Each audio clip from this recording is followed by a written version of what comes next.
You're in for a treat today. This morning, Judy Riddle will be offering her perspective on this thing called time. She'll be speaking about both the time in our lives and the life we live in our time. The first thing that came to mind to me was the lyrics or the title of the song sung in the 1970s by Chicago. Does anybody really know what time it is? Does anybody really care? Well, maybe we should. Before we get started, I'd like to share a couple of other perspectives on time and life.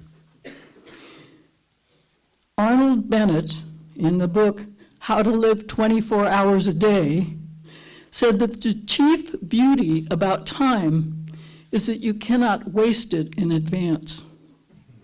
The next year, the next day, the next hour are lying ready for you as perfect, as unspoiled as if you never wasted or misapplied a single moment in all your life.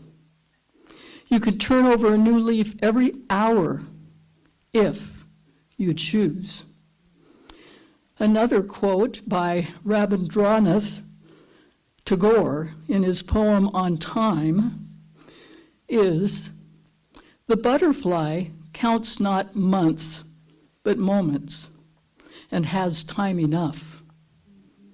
Let your life lightly dance on the edges of time, like dew on the tip of a leaf." And then one more quote that's more humorous, or I should say a couple more quotes that are humorous, taken from a book entitled 50+ Funny Quotes When Life is Too Weird to Be Serious, written by Walter Jones. Sometimes life takes the scenic route, meandering through bizarre alleyways where logic seems to hop on vacation. When the concept of normal feels like a distant memory, remember to lean into the chaos and find the humor in its madness. Life, wild, chaotic, beautiful life, always sprinkles in its peculiarities. Sometimes all you can do is lean into the absurdity, laugh, and embrace the weirdness. If you haven't figured out who I am, I'm your facilitator for today. Welcome. Good morning. Good morning. My name is Susan Q. Miller. Hi, Susan. Hello. Who remembers what we're supposed to do first thing? Turn off our phones is the first thing. Yes, please either turn off your phones or silence them. Okay? If you have an announcement for now or a joy and sorrow for later, and you haven't already done so, please fill out the form on the back table and somebody will bring them up to me. I want to welcome everyone here, which I've just done, and everyone on Zoom. So if you're able and willing, please stand and wave to all the folks in Zoom land. Better here.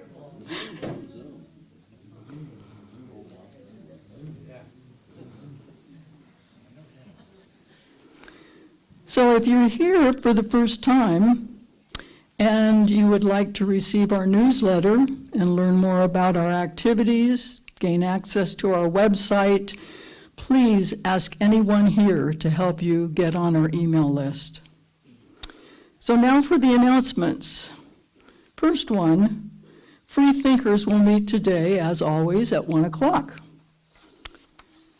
And Tina will have office hours, but please note this change. Her office hours are going to be on Thursday, the 16th, from 11 to 2 instead of her usual Tuesday hours. And you can reach out to her to make an appointment so you don't have to wait. She says you can reach out to her by email or phone or text. I recommend text. It always works. And because this is the second Sunday of the month, we're going to have two offerings today. The first one is for the work of the church, and the second is for our EAF, Emergency Assistance Fund. We help people in our church membership and also people in the larger community who are in some kind of crisis. We offer money for utilities and gift cards that allow people to buy work clothes, work shoes, and food. Okay, and now, are there any other announcements? Yes, there's two. That's right. Two. I see two joys and sorrows, but you have an announcement. Yes, I am so happy to announce I only have one T-shirt left. I never thought this day would come. But thank you for all of your contributions to my account. I greatly appreciate it, and as always, you look lovely wearing your shirts. What size? What size? Well, it's already ordered by a particular person, unfortunately, and Tina bought the last two ones that were on the table up there. How gracious of her. So what size is the one you have left? it's taken for, but if he doesn't come and get it soon, I will put it up to the highest bidder. Okay, those are broken. Okay, and now I'm going to attempt to light the chalice. Gina did show me how to do this.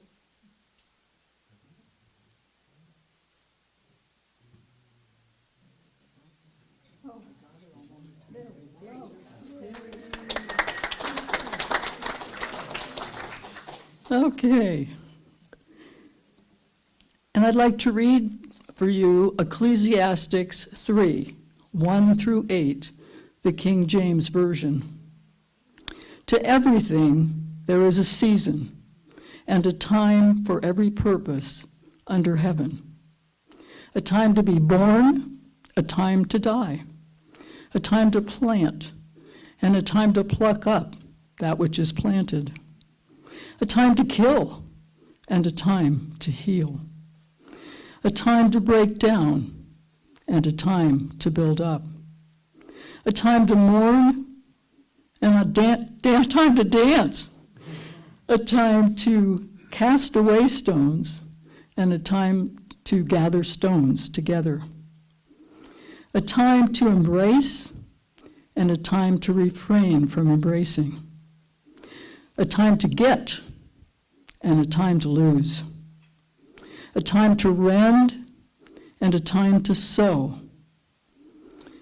A time to keep and a time to cast away.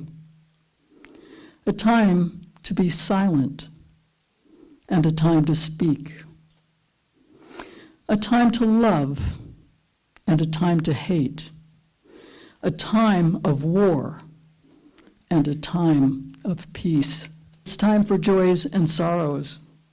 We are a caring congregation, and we share in the joy, or we share in what gives us joy and what weighs heavily on our hearts.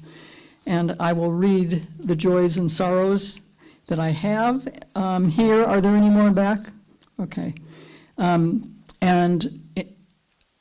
Anyone that's on Zoom, if you have a joy or sorrow, you can put it in the chat, and Tricia will let me know. And I will put a stone in, if I don't forget, for each of the joys and sorrows that I have here. I have two. The first one is from Tricia. Deep, deep sorrow for the zero flow at the Charleston Gauge on San Pedro. Only the second time at zero in more than 120 years of broken measurements. Sorry about that. Heartbroken. And Dave, how do you pronounce your last name? Weigel. A very big thanks to Ken and Becky Tanner for trimming the trees out by the street. My joy is that I didn't need to do it. Okay.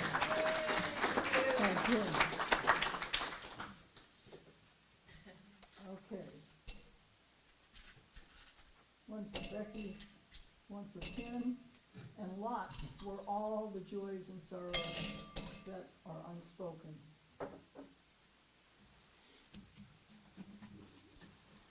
Good morning. My name is Judy, and I'm here today to share with you some of my thoughts. Perhaps you came here today to learn about this thing called time, and if so, I hope you won't be disappointed to find out I have, just like you all, an idea of what time means to me, and wondering where do I fit into this big picture of time on this earth. My intent is to give you pause and encourage you to wonder about your relationship with time. As I look out at all of you today, and you look mighty fine, I see many faces and I wonder, what is your story about time? I see my timeline as being circular, much like the faces on a clock. I realize that my time is moving seemingly faster now as I age. And I wonder if my time was predestined. I wonder if I have accomplished what I was tasked to do. Perhaps in finding my purpose and recognizing the value of my allotted time here on earth. In the spirit of this month's theme of democracy, you alone get to be the architect of how you use your time.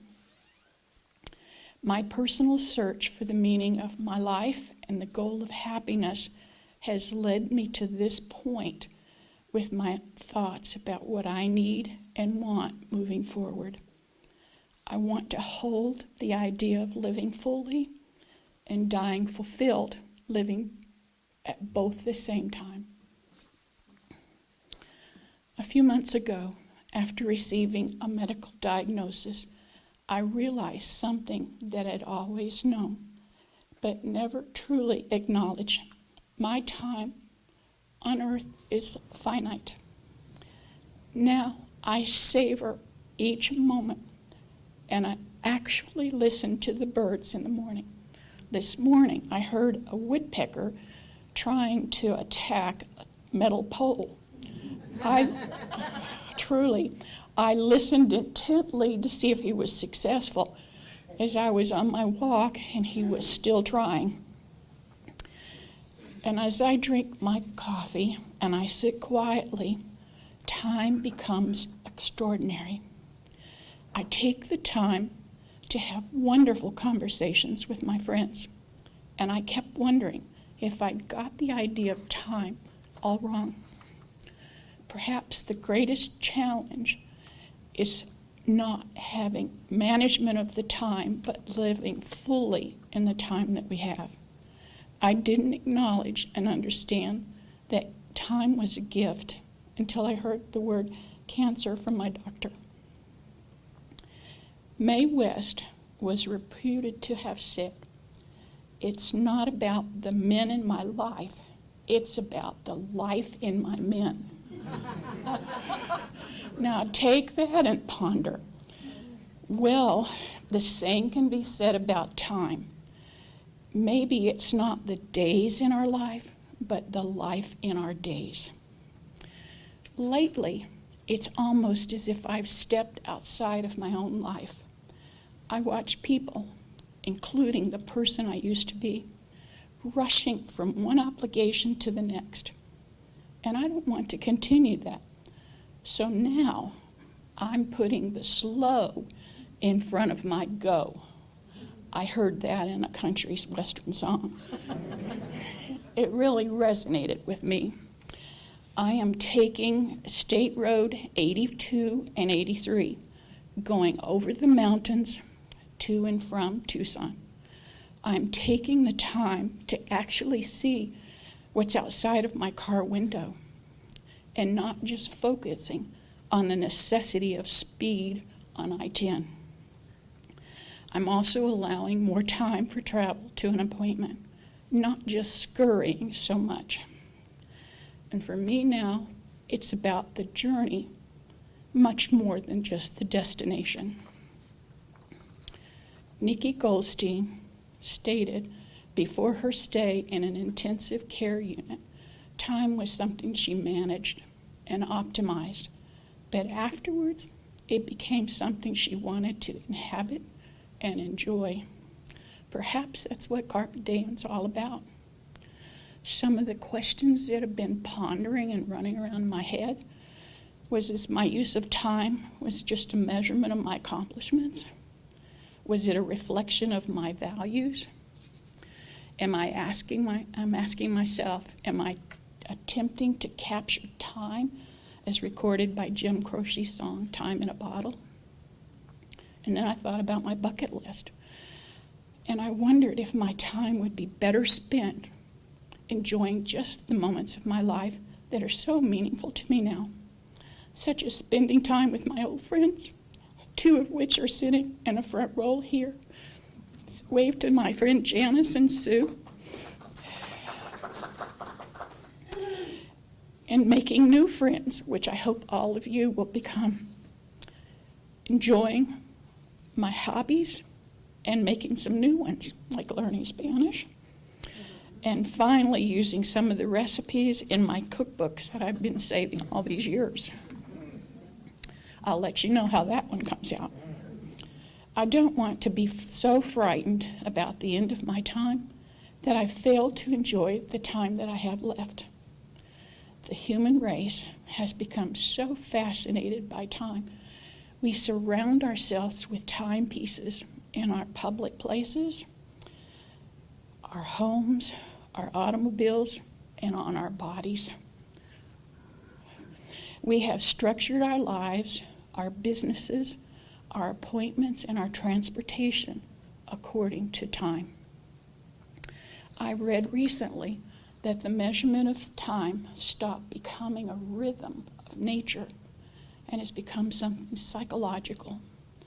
The sundial tells you that the day is passing, but a clock tells you your life is passing. Perhaps one of the ways we can enrich our time is to follow the example of the people who live on Okinawa. Okinawans are one of the 5 blue zones in the world, and they have the largest number of centenarians and the happiest people on earth, probably because they live uncomplicated lives. They work together in communal gardens and moving daily with purpose, valuing each member of their community. Another thing I learned was the principle and practice of mohai. This involves parents creating groups of 4 to 5 babies born at the same time. These children grow up together and provide each other with companionship, emotional support, and mutual aid throughout their life. This becomes their second family. In addition, there's this practice of the village-style child rearing. The oldest members of the community provide child care for the youngest children. Perhaps we can do something similar here.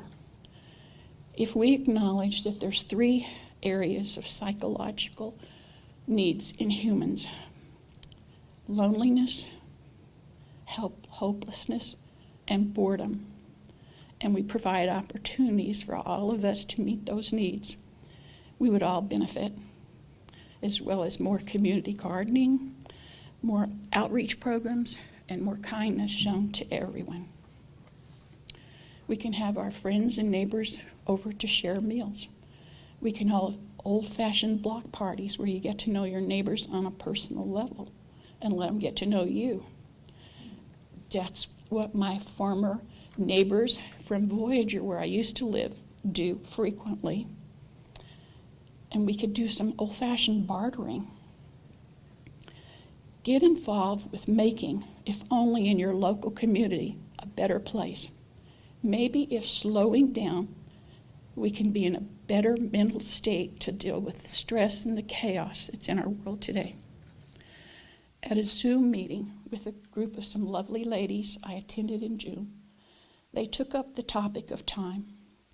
The ideas that I came away with are stay present. Enjoy the gifts of friendship. Eat good food and be available to try new ones. Read some good books.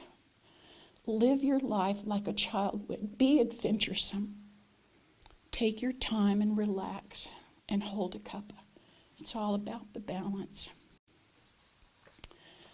I believe that the secret of life is to find your joy, whatever it looks like to you, whether it is sitting quietly in nature, jumping up and down in ocean waves, jumping out of an airplane, running with the bulls.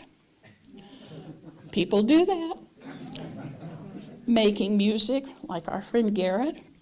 Writing, like my friend Sue. Talking with friends.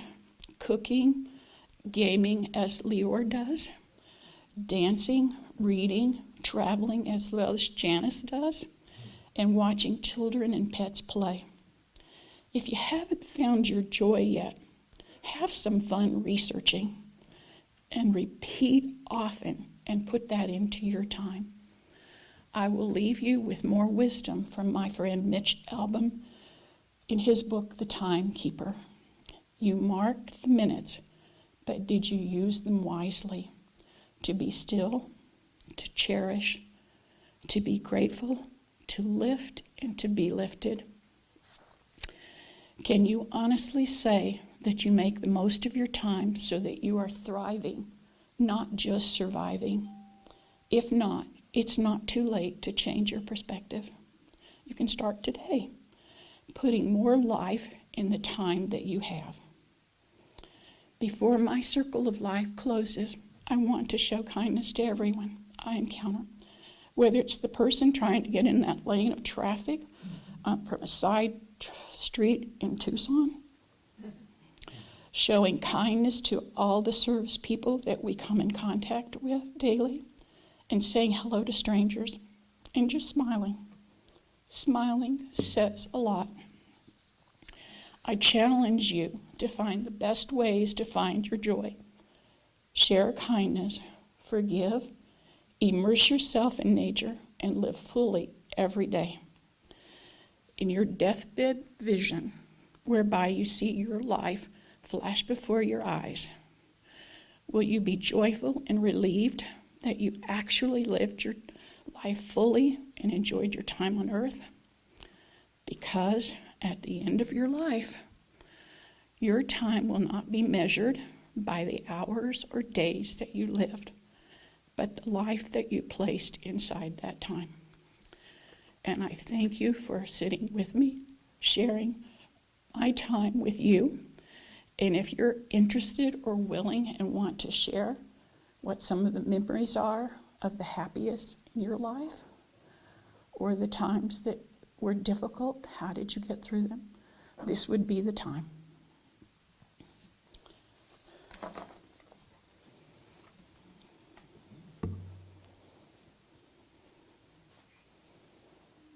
My husband was 30 years old.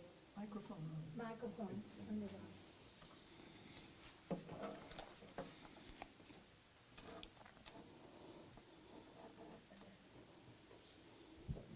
Is this better? Yes. My husband was 30 years old when he was given a terminal diagnosis. And he told the doctor that he decided his timeline, not the doctor.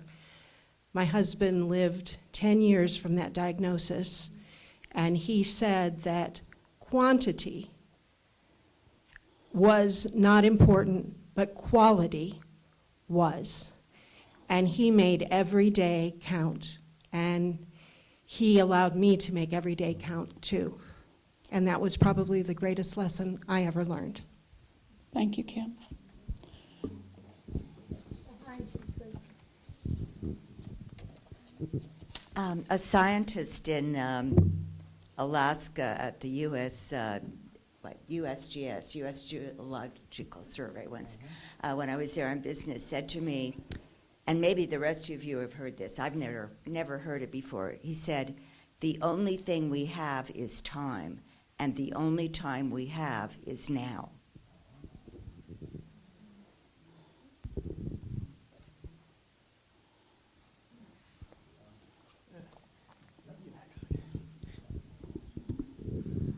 Guess I could share a gaming moment that was really happy for me. It was back when I was in middle school, and we would go to a computer lab and we would play a game called Halo, just like a shooter game, but we would all just, I think it was like probably the most joyful gaming moment for me, because our whole class would just get in there and there'd be 20, 30 of us in this computer lab all playing, and it was very fun. It was partially fun because I would be on the top because I gamed constantly. But it was also just very fun because people who have never played a video game in their life are sitting there trying to make the best of it. But yeah, a lot of fun. Thank you, Leora.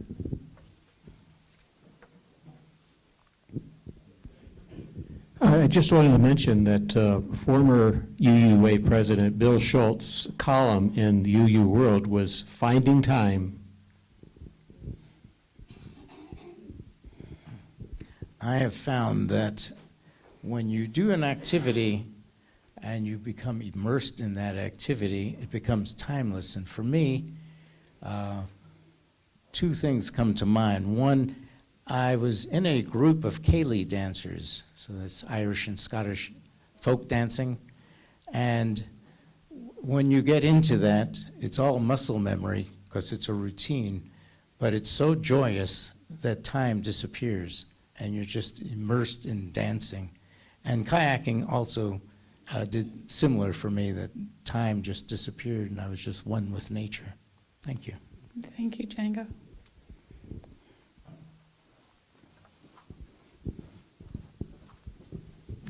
I think my favorite word in the English language is go.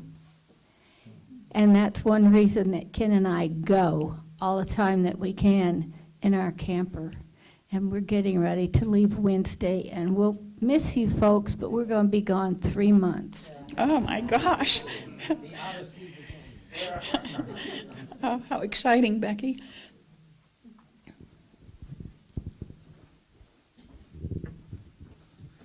I'll just share a quick moment I had. When my mom passed away back in 2024, I was hoping that I was going to be able to have time with her in her final moments. And my brother was with her most of the time, my younger brother. And I ended up just, I think by default, when the people came in, family, relatives, I found myself having that job of, when they come in, taking them to the room and having them, go in and see her and come out and then kind of talking to the relatives and, kind of, I don't want to say entertain them, but to be with them, as they were waiting and so forth. So when it came to the point where she was no longer talking, and she was in that state of sleep. She was in a hospice, and they were trying to make her comfortable. She had cancer, and she decided, I'm just going to do hospice. I don't want to do treatments or anything like that, because she was way too old to do that, and there was another surgery she was going to have to do. She just said, just let me go. So when everybody left and I was in a room, she was out. She was no longer conscious. She wasn't talking, and she was still registering the signs and everything on the machine and everything. So it was just me and her. I just sat on the couch there. I ended up falling asleep, and when the nurse woke me up, she says it's time, and it was about 2:45 in the morning, and she had already passed. But looking back, and I had this conversation with my brother, that I wish I could have had that time to sit with her and talk to her about some things that were kind of important, I think. But, there's that song, The Cat's in the Cradle, Silver Spoon, Little Boy Blue, and The Man on the Moon. When you're coming home, son, I don't know when, but we'll get together then. We'll have a good time then. That's what it seemed like with me, because I was in the military. And I was always saying that someday we'll get together and spend time together. We really didn't have that moment, but anyway, I just thought I'd share that. It's something I still struggle with, but what do you get to, you know? Yeah, Time. well, thank you for sharing. It's very powerful. I had, I don't know if you would call it an opportunity, but an occasion where I was with a friend when she passed. I was holding her hand, and I sang to her a song, and she left this world. It's an unusual phenomenon when you're with a person who leaves this earth. You know, just powerful.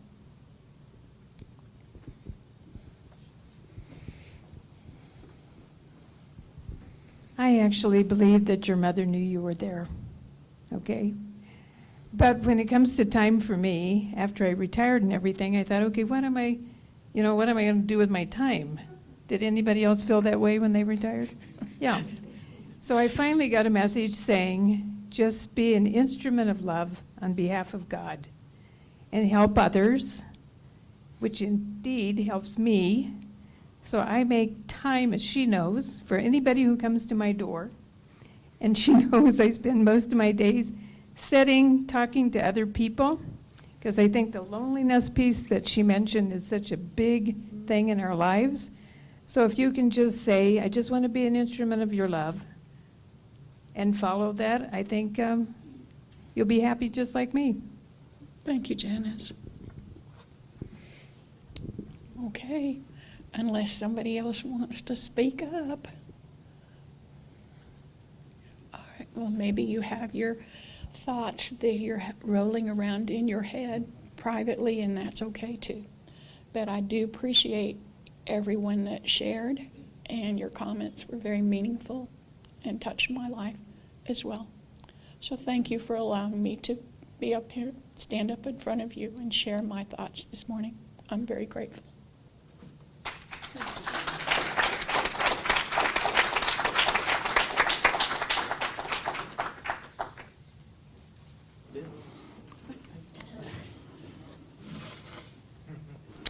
And now comes the time when we're closing our service and extinguishing our chalice.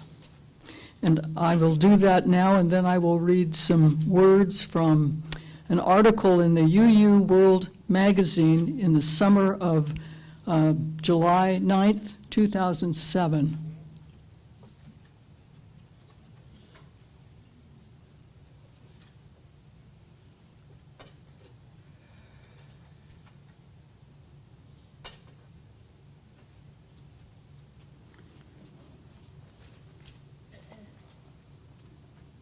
This was written by Marshall Hawkins, and it's called Reading Our Lives.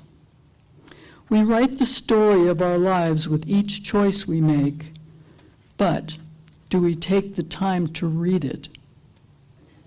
We write the stories of our lives all the time with the choices we make, our decisions about how to spend our time, and the things that we do with it.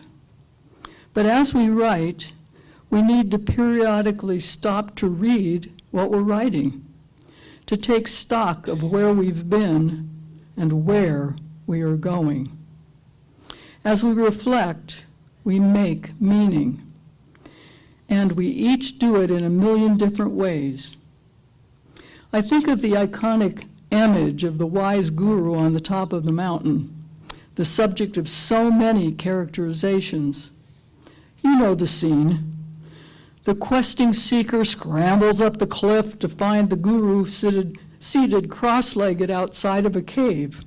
And the seeker asks, breathless, I've come all this way to ask you, O wise one, what is the meaning of life? Except it doesn't work like that. If there was such a guru at the top of that mystic mountain, I suspect he or she would end up doing a lot more listening than talking, because whatever answers there are lie in our living our way through to them, and then thinking about what we've done. It's a cycle of action and reflection. Whatever our values are, whatever we consider to be most important in our life. Let us choose those things to guide our life choices. When we know that our time here is not forever, we can make the most of the time that we have. We pass through this world but once. Let us use our time well. And I have a few final thoughts I'd like to share. Thoughts to ponder. This first one was again taken from Walter Jones' book, 50+ Funny Quotes. Sometimes life feels totally out of left field, but that's where the fun begins. Embracing weirdness can transform mundane moments into magical ones, even if it means laughing at yourself along the way and capturing the beauty of life's eccentricities. Mary Oliver asks, what do you plan to do with your one wild and precious life? Hunter S. Thompson has another take on life. He says, life's journey is not to arrive at the grave safely in a well-preserved body, but rather to skid in sideways, totally worn out, shouting, "Holy shit, what a ride!" I got permission from Tina to say that, by the way. And now a quote from possibly my favorite author, Tom Robbins, from his book, Jitterbug Perfume. He reminds us how everything, even the simplest pleasures, can feel almost sacred when we are fully present in the moment. He says, never underestimate how much assistance, how much satisfaction, how much comfort, how much soul and transcendence there just might be in a well-made taco and an ice-cold bottle of beer. And now for our postlude.